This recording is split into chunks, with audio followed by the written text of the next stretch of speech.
2024 లేదా 25లో డిగ్రీ లేదా బీటెక్ చదివారా? సాఫ్ట్‌వేర్ జాబ్ కోసం ఎదురు చూస్తున్నారా? అయితే కోడ్ జ్ఞాన్ 100 డేస్ కోర్సులో చేరండి. జాబ్ సాధించండి. Welcome to Suman TV. నేను మీ సుమన్ టీవీ నాయక్. చాలామంది అప్పులు చేసిన తర్వాత తీర్చుకోలేనటువంటి పరిస్థితికి వెళ్ళిపోతూ ఉంటారు. బట్ చట్టాలు వాటి ద్వారా కూడా మనల్ని మనం సేవ్ చేసుకునేటువంటి అవకాశం ఉంటుంది. ఎందుకు అనంటే అవగాహన లేకపోవటం వల్ల అందరూ కలిసి ఒక సోషల్ ట్రాప్‌లో పడిపోయి, నేను కట్టలేదని అనుకుంటే నా గురించి ఏమనుకుంటారో అనుకునేటువంటి ఒక సోషల్ ట్రాప్‌లో పడిపోయి మీ జీవితాన్ని నాశనం చేసేసుకుంటూ ఉన్నారు. మీరు చచ్చేంత ధైర్యం మీకుంటే, అంటే చనిపోవడానికి మీరు ధైర్యపడేటువంటి వాళ్ళు వీడియో మొత్తం పూర్తిగా చూడండి. మీకు బతకడానికి ధైర్యం వస్తది. చట్టాలు ఏం చెప్తున్నాయనేది ఈరోజు మనతో పాటు ప్రముఖ అడ్వకేట్ శశికాంత్ గారు ఉన్నారు. వారి మాటలను తెలుసుకుందాం. నమస్కారం సార్. నమస్తే అండి. మీరు నేను చేసినటువంటి ప్రతి వీడియోలో అవేర్‌నెస్ తోటి ఇవాళ నేను ఇలా చెప్తున్నానని కాదు, ఈఎంఐ నుంచి బయటపడినటువంటి వాళ్ళు వేలల్లో ఉన్నారు. కరెక్ట్ అండి. ఎందుకంటే వాళ్ళ ఫీడ్‌బ్యాక్ కూడా మనం చూసాం కాబట్టి. అండ్ కొంతమంది ఇల్లు ఆక్షన్‌కి వెళ్ళకుండా ముందుగానే మీ దగ్గరికి వచ్చి దాని నుంచి కూడా బయటపడినటువంటి వాళ్ళు చాలామంది ఉన్నారు. అలా ప్రాణహాని వరకు లేకుండా ముందు బయటపడినటువంటి వాళ్ళు చాలామంది ఉన్నారు. బట్ ఈ అప్పులనేవి ప్రతి ఒక్కరికి ఒక సమస్యగా మారింది. కొన్నైతే రోడ్డు పాలైపోయి కుటుంబం మొత్తం నాశనం చేసేసుకున్నటువంటి వాళ్ళు ఉన్నారు. చనిపోయినటువంటి వాళ్ళు, సూసైడ్ చేసుకున్నటువంటి వాళ్ళు. ఎలా బయటపడాలి? అప్పులున్నాయి, తీర్చుకోలేని పరిస్థితిలో ఉంది. అందరు అప్పులోళ్ళందరూ మీద పడిపోతున్నారు. దాన్ని ఎలా బయటపడేలా చేసుకోవాలి? నాగరాజ్ గారు, మీరు ఈ టాపిక్ ఏదైతే తీసారో ఇది ట్రెండింగ్ టాపిక్ ఇది. ఎందుకంటే ప్రతి ఇంట్లో ఏదో ఒకటి ఇంతకుముందు నేను చెప్పినట్టు ఏదో ఒక అప్పు ఉంటుంది. అది కార్ లోన్ అవ్వచ్చు, హోమ్ లోన్ అవ్వచ్చు, పర్సనల్ లోన్ అవ్వచ్చు, క్రెడిట్ కార్డ్ అవ్వచ్చు, లేదా చేయి బదులు అప్పు అయినా అవ్వచ్చు. అప్పు లేని ఇల్లు లేదు అని నేను బల్లగుద్ది చెప్పగలుగుతాను మీకు. ఎందుకు అంటే అంత అదిగా బ్యాంకింగ్ ఇండస్ట్రీ అంత అడ్వాన్స్ అయిపోయింది. ఎన్బిఎఫ్సిలు చూస్తే మీరు పుట్టగొడుగుల్లాగా ఎన్బిఎఫ్సిలు పుట్టుకొస్తున్నాయి. Non banking financial corporates companies పుట్టగొడుగులాగా. అంటే ఆర్బీఐ ఎంతమందికి లైసెన్స్ ఇస్తుందో కూడా అర్థం కాని పరిస్థితిలో ఇవాళ బ్యాంకింగ్ ఇండస్ట్రీ ఉంది. మీరు కనుక చూసుకుంటే చిన్న ఉదాహరణతో చెప్తాను నేను. మీరు సూసైడ్స్ అన్నారు కదా, 100కి 100% నేను ఆ మాటకి అంగీకరిస్తాను. ఎందుకంటే మీరు ఇందాక అన్నారు బతికే ధైర్యం ఉంటే అప్పే తీర్చుకోవచ్చు కదా, ఎందుకు చనిపోతున్నారు అని. కానీ నాగరాజ్ గారి పరిస్థితి ఎలా అవుతుందంటే వాళ్ళది బతుకు అన్న దానికంటే కూడా పరువు ఇంపార్టెంట్ అయిపోతుంది వాళ్ళకి. ప్రాణం కంటే పరువుకి విలువ ఇచ్చే వాళ్ళు సూసైడ్కి వెళ్ళిపోతారు నాగరాజ్ గారు. అయితే పరువు పోతే తిరిగి వస్తుంది, కానీ ప్రాణం పోస్తే తిరిగి రాదు అన్న విషయం ఒకటి మర్చిపోయి వీళ్ళు సూసైడ్కి వెళ్ళిపోతూ ఉంటారు. కొన్ని సందర్భాల్లో ఫ్యామిలీ అప్పులైపోయినాయని సూసైడ్కి వెళ్ళిన స్టోరీస్ మనం చూసాము. మా దగ్గరికి క్లయింట్స్ కూడా కొంతమంది సూసైడ్ అటెంప్ట్ చేసుకొని సర్వైవ్ అయిన తర్వాత మళ్ళీ వచ్చిన క్లయింట్స్ ఉన్నారు. సూసైడ్ చేసుకుందాం అనుకొని మీరు తీసిన కొన్ని అప్పుల మీద తీసిన వీడియోలు చూసి సూసైడ్ చేసుకుందాం అనుకున్న వాళ్ళు కూడా ఆగి, సార్ మీ వీడియో చూసిన తర్వాత మేము వచ్చాను, నేను సూసైడ్ చేసుకుందాం అనుకున్నాను అన్న అట్లాంటి జనాలు కూడా నా దగ్గరికి వస్తాం జరిగింది. అదే నాకు చాలా అయ్యో పాపం అనిపిస్తుంది. ఎందుకంటే నాగరాజ్ గారు, మనం హ్యాపీగా ఉన్నాము, మనకు అప్పులు లేవు, మనకి అలా పెయిన్ ఏంటి అన్నది అర్థం కాదు. ఒంటి నిండా అప్పులుండి పొద్దున్న లెగుస్తే ప్రతి కాలు అప్పులోలు చేసే వాళ్ళ పరిస్థితి, పిల్లల ఫీజులు కట్టడానికి కూడా డబ్బులు ఉండకుండా, కరెంటు బిల్లు కట్టాలా లేదా ఫోన్ బిల్ కట్టాలా, ఏది ఇంపార్టెంటు అని చూసుకొని ఏదైనా ఒక బిల్లు కట్టే పరిస్థితిలో ఒక మనిషి ఉన్నప్పుడు ఆ మనిషి పడే టార్చర్, జోబులో ఒక రూపాయి ఉన్నోడికి వాళ్ళకి చాలా తేడా ఉంటుంది నాగరాజ్ గారు. వాళ్ళకి చచ్చిపోతాం ఒకటే శరం అనుకొని ముందుకెళ్తూ ఉంటారు. చివరి రూపాయి కూడా వాళ్ళు ఆ కలెక్షన్ వాడు ఫోన్ చేస్తే ఆడికి ఇచ్చేయాలి, ఆ టెన్షన్ కూడా నాకు వద్దు, మళ్ళీ మీరు దయచేసి మీరు ఫోన్ చేయకండి, లాస్ట్ 10,000 ఉంది మీకు కొడుతున్నాను అది కూడా అని కొట్టి చచ్చిపోయిన వాళ్ళు కూడా ఉన్నారు నాగరాజ్ గారు.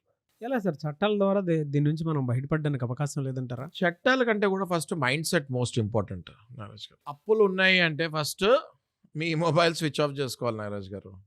ఎందుకు రీజన్ ఏంటి అంటే కంటిన్యూస్గా మీ కలెక్షన్ వాళ్ళ కాల్స్ వస్తూనే ఉంటాయి. అదేమైపోద్ది అంటే మీరు మొబైల్ చూడగానే బాబోయ్ అన్నట్టు ఒక మొబైల్లో ఒక నంబర్, ఏ నంబర్ రింగ్ అయినా అది ఈ బ్యాంకోడా, ఆ బ్యాంకోడా, ఆ అప్పులోడా, ఈ అప్పులోడా, పానిక్ అయితే నిజంగా మొబైల్ స్విచ్ ఆఫ్ చేసుకొని ఒక గంట సేపు మెడిటేషన్ చేయండి, స్ట్రెంగ్త్ తెచ్చుకోండి, మెంటల్ పవర్ తెచ్చుకోండి, మళ్ళీ మొబైల్ ఆన్ చేయండి.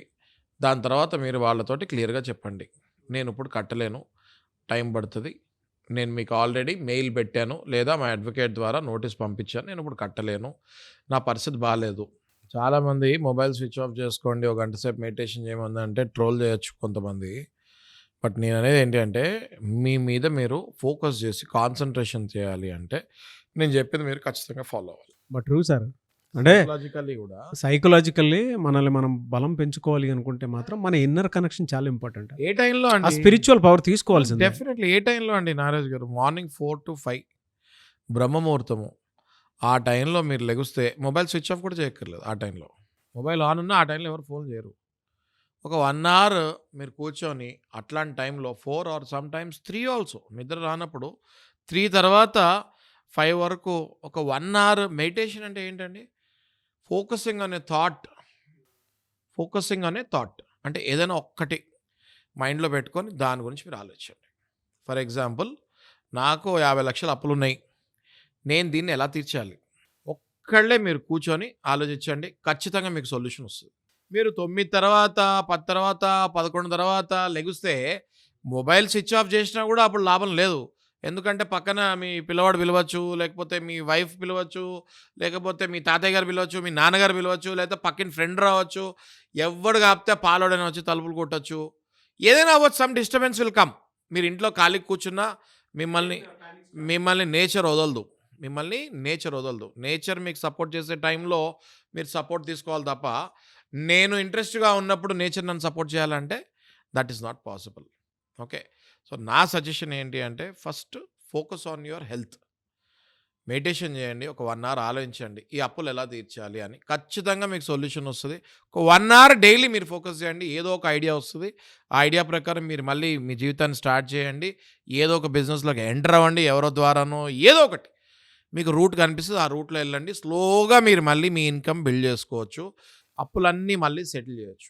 అయితే అప్పటి వరకు మీరు కలెక్షన్ వాళ్ళ దగ్గర నుంచి, హెరాస్మెంట్ నుంచి, ఇప్పుడు చూసేవాళ్ళు ఏమనుకుంటారంటే, ఓ పక్కన కలెక్షన్ వాళ్ళు మా ఇళ్ళ మీదకి వచ్చి పడుతుంటే, ఆ నోటీసులని ఈ నోటీసులని గంటకొక నోటీస్ వస్తుంటే మీరు ప్రశాంతంగా ఉండమండి అంటే ఎలా అండి అంటే, దీనికి ఒక సొల్యూషన్ ఉంది, లీగల్గా ఒక మార్గం ఉంది.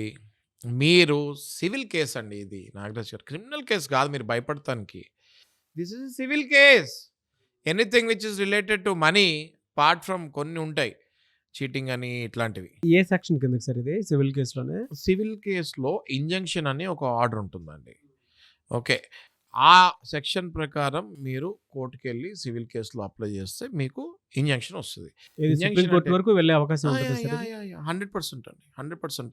ఇప్పుడు హైకోర్టులో చూసుకుంటే మీరు చాలా మంది అప్లై అంటే ఎంత అప్పు ఉంటే సుప్రీం కోర్టు వరకు వెళ్ళడానికి అవకాశం ఉంటుంది సార్? యావరేజ్ దానికి ఏమైనా పారామీటర్స్ ఉంటాయా?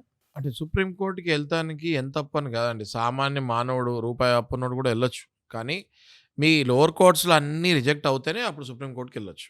సో ఫస్ట్ మీరు లోవర్ కోర్టుకి వెళ్ళి, సివిల్ కోర్టుకి వెళ్ళి, ఇట్లా పరిస్థితి ఉంది నాది, నన్ను నా పని ఏం చేసుకోనియట్లేదు, నన్ను లెగనియట్లేదు, కూర్చొనియట్లేదు, అసలు నేను అట్లీస్ట్ వాళ్ళ దగ్గర తీసుకున్న అప్పు కడతానికైనా నాకు బ్రీతింగ్ స్పేస్ ఇవ్వాలి కదా, బ్రీతింగ్ స్పేస్ ఇవ్వకుండా టార్చర్ పెడుతుంటే నా లైఫ్ ఏమైపోద్ది, నా ఫ్యామిలీ ఏమైపోద్ది అని చెప్పి ఒక్క స్మాల్ ఇంజంక్షన్ పిటిషన్ వేస్తే, మ్యాండేటరీ ఇంజంక్షన్ ఉండొచ్చు, పర్పెచువల్ ఇంజంక్షన్ ఉండొచ్చు, పర్మనెంట్ ఇంజంక్షన్ ఉండొచ్చు.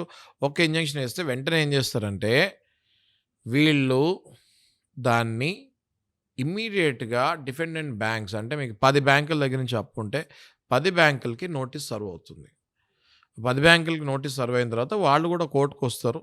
వచ్చిన తర్వాత మనం క్లియర్గా చెప్పచ్చు పరిస్థితి ఇది అని చెప్పి, ఎవిడెన్సెస్తో పాటు మనం చెప్పాలి.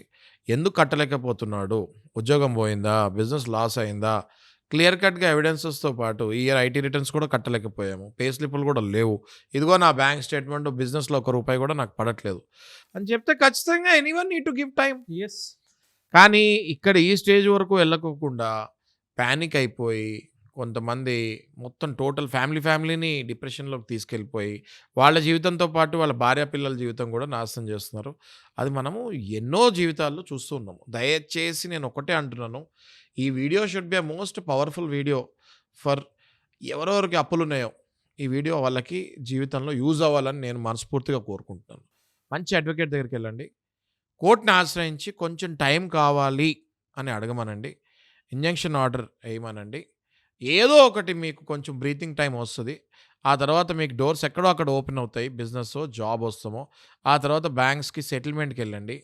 మీకు ₹1,00,000 అప్పు ఉంటే 20,000 30,000 కూడా బ్యాంకర్స్ సెటిల్మెంట్కి వస్తున్నారు.